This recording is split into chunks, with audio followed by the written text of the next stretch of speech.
Je m'appelle Florence Kahn, j'ai 37 ans. Mon parcours, j'ai fait des études de fiscalité et de droit des affaires. Je suis parisienne, donc j'ai fait mes études à Paris, droit à Assas. Et ensuite, je voulais pas faire du droit parce que je trouvais pas ça hyper marrant. Et donc du coup, j'ai fait mon stage de fin d'études chez Alain Ducasse, par opportunité et par rencontre en fait. Je me prédestinais pas à la gastronomie, ni au domaine du luxe en particulier. Et en faisant mon stage chez Alain Ducasse, du coup, je me suis plu là-dedans.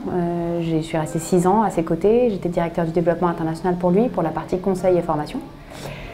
Et après 6 ans, j'ai démissionné pour me mettre à mon compte. Parce que je pense que j'avais très envie d'être libre et juste indépendante en termes d'entreprise. Et à ce moment-là, j'ai rencontré Yannick Aleno qui venait d'avoir ses 3 étoiles Michelin et on s'est, au bout d'un certain temps, on s'est associés en fait et on a créé le groupe éponyme, voilà, qui existe depuis 7 ans maintenant.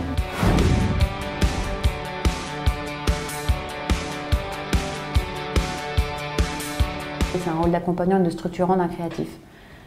Par définition, c'est un rôle qui est aujourd'hui celui d'un associé de chef de cuisine. En revanche, le rôle de structurant, dans le contexte d'un couple créatif structurant, c'est un rôle que vous pouvez trouver dans tous les domaines de créativité. Donc ils ne sont pas seulement liés à la gastronomie, vous pouvez le trouver dans la bijouterie, la haute couture, tout ce qui est lié au design en fait. Après, sur la partie mission, c'est des missions qui sont aussi diverses que les domaines d'intervention dans lesquels on a de nos affaires. Donc c'est principalement, je pense, un rôle qui est un rôle complètement partagé avec le chef de définition de la stratégie de l'entreprise, ou en tout cas de nos entreprises, parce qu'aujourd'hui on en a plusieurs qui sont dans différents domaines d'activité. Et une fois que cette stratégie est définie ensemble, après c'est l'application de cette dernière à travers un contrôle de la politique de communication, de la politique de déploiement des projets, évidemment les ressources humaines, la partie contrôle administratif et financier aussi.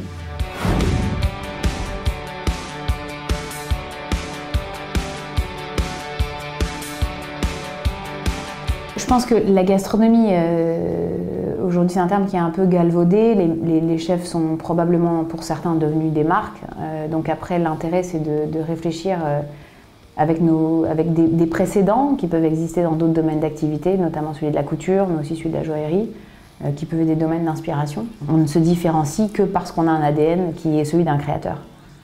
Je pense qu'aujourd'hui, ce qui est important, c'est que Yannick Aleno, il a son ADN, il a son empreinte culinaire.